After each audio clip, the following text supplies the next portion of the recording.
Aujourd'hui on se retrouve pour une nouvelle vidéo. C'est une vidéo qui m'a été demandée par une amie voilà, qui est en projet bébé, ou que c'est pour bientôt en tout cas. Et du coup voilà, elle commence à se renseigner et elle m'a fait part d'une réflexion qu'on a à peu près toutes. Mais avant ça, je voudrais m'excuser si vous êtes penchés, c'est parce que je n'ai toujours pas de trépied et du coup vous êtes en équilibre. Et ensuite pour la luminosité, j'ai mis une lumière juste là, mais voilà, la luminosité n'est pas top, je m'en excuse, mais nous sommes le soir, mon fils dort, c'est le seul moment où c'est à peu près calme chez moi, donc voilà. Oui, donc elle m'a fait part d'une réflexion. C'est que on a la liste pour la maternité, on arrive à la retrouver, que ce soit sur internet, sur YouTube, voilà, mais on n'a pas de liste pour tout ce qu'il nous faut pour la maison. Donc je lui ai dit bah oui, mais c'est normal parce que ça dépend des personnes. Enfin bon, après on se l'est toutes plus ou moins dit, ah oui mais j'ai pas envie d'oublier quelque chose et tout. Et du coup elle m'a dit oui mais bon, on n'a pas de liste. Du coup elle m'a dit ça serait bien que tu fasses une vidéo, mais la plus complète possible, pas juste les indispensables, voilà, ce qui t'a beaucoup servi, non, la plus complète possible. J'ai donc essayé de répondre à ces attentes en sachant que ça va quand même dépendre de vous, de votre mode de vie, de votre façon de penser, mais on va essayer de répondre à cette question. Alors c'est parti. J'ai toutes mes notes devant moi et j'ai commencé par tout ce qui est gros matériel et après je reciterai catégorie par catégorie. Donc le gros matériel de puériculture, déjà il vous faut un berceau, qu'il soit cododo ou pas, il vous faut un berceau, puis pour plus tard un lit. Que ce soit un lit à barreaux, un lit au sol, un lit comme vous voulez, mais il vous faut un lit. Il va vous falloir une chaise haute, certes, c'est pas tout de suite qu'on va le diversifier et qu'il va tenir assis, mais il vous faut une chaise haute. Après, il y a encore une fois différents types de chaises hautes. Il y a des chaises hautes qui se penchent un petit peu en arrière pour faire comme un transat. Il y a des chaises hautes qui sont que droites. Il y a des chaises hautes spéciales BME. Enfin bon, bref. Il va vous falloir un transat et ou une balancelle. Je dis et ou parce qu'il y en a qui se disent si j'ai le transat, j'ai pas besoin de la balancelle et vice versa. Et il y en a d'autres qui se disent oui, mais moi j'ai besoin des deux. On sait jamais s'ils préfèrent la balancelle. Bon. Pour certaines personnes dont je ne fais absolument pas partie, il vous faudra un parc si, je ne sais pas, si vous avez des animaux, que vous voulez pas que votre enfant traîne par terre à cause des poils, ou si vous avez peur de la réaction de vos animaux, ou si vous avez peur que vos animaux bouffent leurs jouets, tout simplement. Bref, certaines préféreront un parc aussi si vous avez des étages. Enfin bon. Il va vous falloir une table à langer, voire deux, pour une dans la chambre et une dans la salle de bain. Je ne sais pas, c'est à vous de voir comment vous voulez vous organiser. Moi j'en ai une dans ma chambre, mais c'est une commode à langer et si j'avais la place, il y en aurait eu une aussi dans la salle de bain. Une armoire et ou une commode, encore une fois, vous fonctionnez comme vous le voulez. Moi tout loge dans la commode. Je me suis créé, le copain d'une amie, Mélissa, m'a créé une penderie, donc j'ai pas besoin d'armoire, mais il y en a qui estiment qu'avoir les deux c'est plus pratique. Une poussette, of course. Alors il y en a qui vont me dire oui mais moi je suis plus portage. Dans ce cas là vous prenez tout ce qui est portage, mais je les ai pas mis dans le gros matériel parce que même si c'est un gros investissement, ce n'est pas encombrant, si vous voyez ce que je veux dire. Un siège auto si vous avez une voiture, évidemment, et même si vous n'en avez pas, ça peut toujours servir.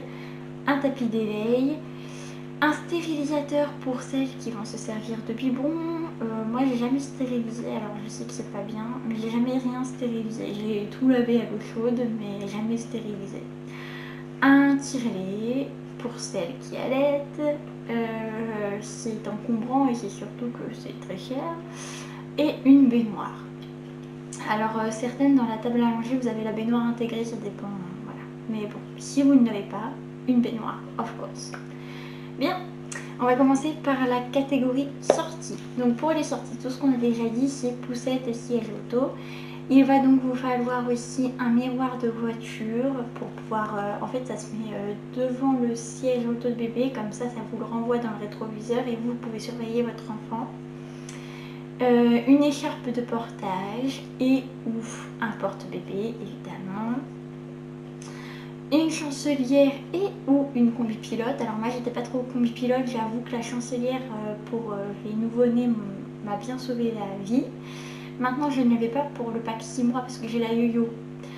Je ne l'avais pas pour le pack 6 mois et comme c'est très cher, sinon une simple couverture fera l'affaire. Et bien sûr un sac à langer, vous n'êtes pas obligé d'investir dans des sacs à langer à 30 balles, il y en a à Action qui sont très bien.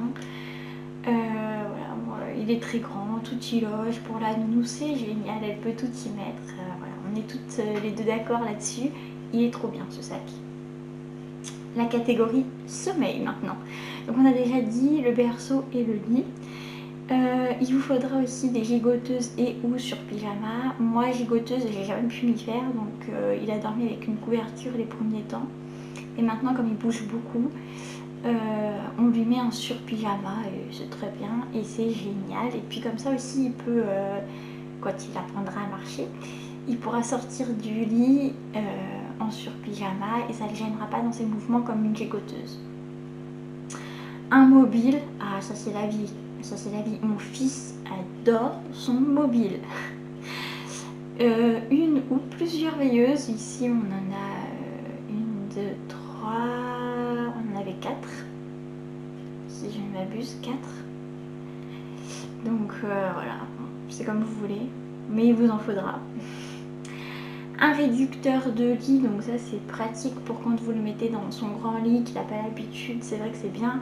Réducteur de lit, vous avez aussi le Cocoon à Baby qui est très connu et qui est très cher. Un coussin anti-tête plate, alors ça c'est gadget, mais bon, il y en a qui préfèrent, voilà, on m'a dit la plus complète possible. Hein.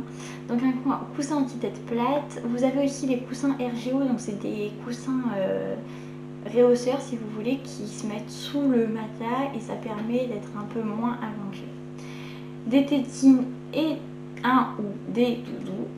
Et couverture, c'est ce que je vous disais, moi au début il a dormi avec une couverture, bon bah je sais que c'est pas conseillé mais c'est comme ça, je me sentais mieux comme ça.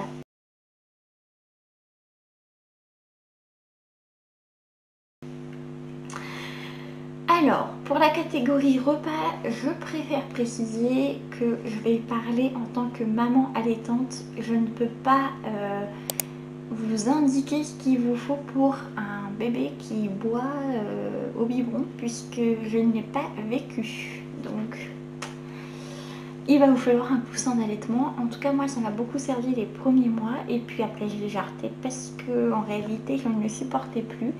Ça me permettait pas de mettre comme je voulais. Donc bon, je l'ai enlevé. Mais je sais qu'il y en a beaucoup qui aiment le coussin d'allaitement. Un tire-lait, donc ça on l'a déjà dit. On a déjà dit aussi la chaise haute. Des coussinets, alors ça m'a beaucoup servi au début parce que j'ai énormément de fuites. Bon après c'était clairement inutile. Des biberons et ou une tasse à bec. Enfin il vous faudra une tasse à bec pour plus tard si votre enfant l'accepte. Parce que moi je suis passée directement au gobelet, hein. Mon fils n'aime pas la tasse à bec. Et pour les biberons, prévoyez plusieurs types de biberons. Hein. J'en ai fait plusieurs. Finalement, mon fils aime les dodis, exactement tout ce que je n'avais pas prévu. Et quand vous allaitez, bah, vous avez parfois besoin de passer le relais à quelqu'un. Donc voilà, quand vous tirez votre lait. Des cuillères en silicone, des assiettes, enfin bon, tout ce qu'il vous faut pour commencer la diversification alimentaire. Et si vous êtes comme moi en DME, je vous conseille très fortement le plateau Tiditot. J'essaierai de vous insérer une image si c'est possible, ou par là, bref. C'est extrêmement pratique, ça permet que les aliments ne soient pas jetés par terre. Ça vous évite aussi un grand brin de ménage. Bref, c'est génial, ça passe à la baignoire, enfin à la douche, vous mettez un jet d'eau, c'est génial. C'est génial. Et des bavoirs, il vous en faudra toutes sortes. Des petits, des longs, des à manches, des imperméables. Il vous en faudra plein. Et ou des langes. Attention, c'est très pratique les langes quand on allaite. Au niveau de l'éveil, donc maintenant, on a déjà dit le parc et le tapis d'éveil. Il vous faudra une arche d'éveil pour les premiers temps, hein. Une arche d'éveil, des peluches d'activité, ça marche à tous les coups les peluches. Vous pouvez aussi avoir des arches d'éveil pour poussettes. Des images en noir et blanc, ça permet l'éveil de bébé et ils sont captivés par ces images. Et diverses hochets, bref, là si chacun fait comme il veut, c'est des jouets quoi en fait, hein. Bien, la catégorie hygiène. On a déjà dit la table à langer et la baignoire, n'est-ce pas? Il vous faudra donc, et ça c'est pas... Enfin voilà, vous pouvez l'acheter en avance, hein. Si jamais vous voulez acheter des fringues alors que vous êtes qu'à 2 mois de grossesse, achetez des couches, conseil. Donc des couches, des cotons et des lingettes. Et ou des lingettes, parce qu'il y en a qui n'utilisent pas de lingettes, ça dépend. Alors là j'ai mis tout ce que j'ai pu mettre. De l'eau micellaire, du lait de toilette, du liniment, des crèmes de change et du savon. Alors il faut savoir que je n'utilise pas de liniment. J'ai utilisé de l'eau micellaire et maintenant c'est de l'eau, enfin j'ai rempli la bouteille avec de l'eau et du savon. C'est pour le change en fait. Pour le débarbouillage j'utilise du lait de toilette. Et encore ça dépend. La crème de change, oui, si, ça c'est pratique. Je ne l'utilise pas beaucoup, mais c'est pratique. En même temps, j'ai créé ma propre crème avec mon lait, donc voilà. Du savon, forcément, ça va vous servir. Une trousse de toilette, parce que dans la trousse de toilette spéciale bébé, normalement, vous avez tout. Une lime à ongles, un coupe-ongle, un ciseau à ongles, un thermomètre de bain, un thermomètre normal. Une brosse, un peigne, voilà, vous avez plein de trucs très utiles, un mouche bébé. Donc voilà, je vous conseille la trousse de toilette. La mienne, je ne sais plus, je crois que c'est B.A.B.A. Faut-il que je regarde, mais je crois que c'est B.A.B.A. et c'est Mélissa qui me l'a offert. Et franchement, je me sers de tout, c'est vraiment très pratique. Vous pouvez aussi avoir des brosses à dents pour bébé, le petit doigtier là pour frotter ses dents quand il a mal, c'est vachement bien, franchement. Bon, alors ça j'en ai. Crème parfum, je sais qu'il y en a qui sont contre. La crème, je l'utilise très peu. C'était surtout au début, il avait la peau très sèche. Et du parfum, bon bah je suis désolée. Alors je sais que c'est la compo qui gêne très souvent. Donc du coup, je vous conseille deux parfums. Il y a le Sophie la girafe qui est très bien noté sur Inky Beauty. Il est noté 20 sur 20. Mais il est très cher, 45 €. Et il y a le Aquarelle qui coûte 30 et quelques euros, je crois, que j'utilise pour mon fils parce que j'ai pas trouvé le Sophie la girafe à ce moment-là. Et qui est aussi très bien noté. Je sais plus si c'est 16 sur 20 ou 18 sur 20, mais en tout cas, il est très bien noté. Je vous conseille d'avoir des cotons-tiges. On a beau dire c'est inutile. Moi, je m'en sers pour les oreilles de mon fils et c'est très pratique. Du sérum physiologique. Ultra pratique. Ah, je suis désolée, la luminosité change en fait. Je viens de voir. Ah ouais. En fait, c'est que quand il y a maman que ça change. Bref, peu importe. Et un ou plusieurs matelas allongés. Mais en tout cas, si vous avez une table allongée, il vous faudra un matelas allongé, évidemment. Alors pour les vêtements, c'est la seule catégorie que je n'ai pas remplie. Ça dépendra de vous.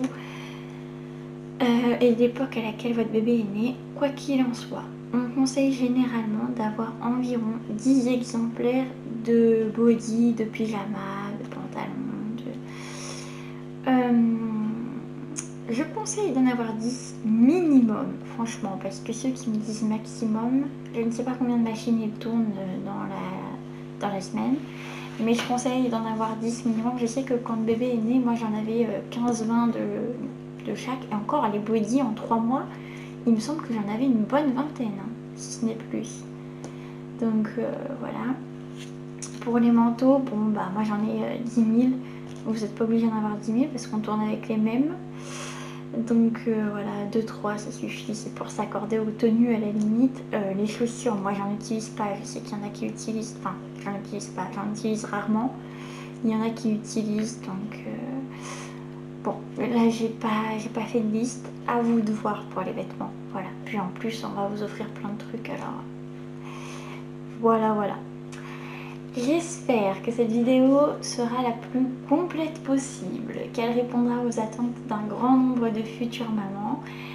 N'hésitez pas à la commenter si elle vous a été utile. Si j'ai oublié des choses, n'hésitez pas à les mettre en commentaire. même si ça fait de la surconsommation. Et puis sur ce, je vous fais de gros bisous et je vous dis à bientôt dans une prochaine vidéo. Bye!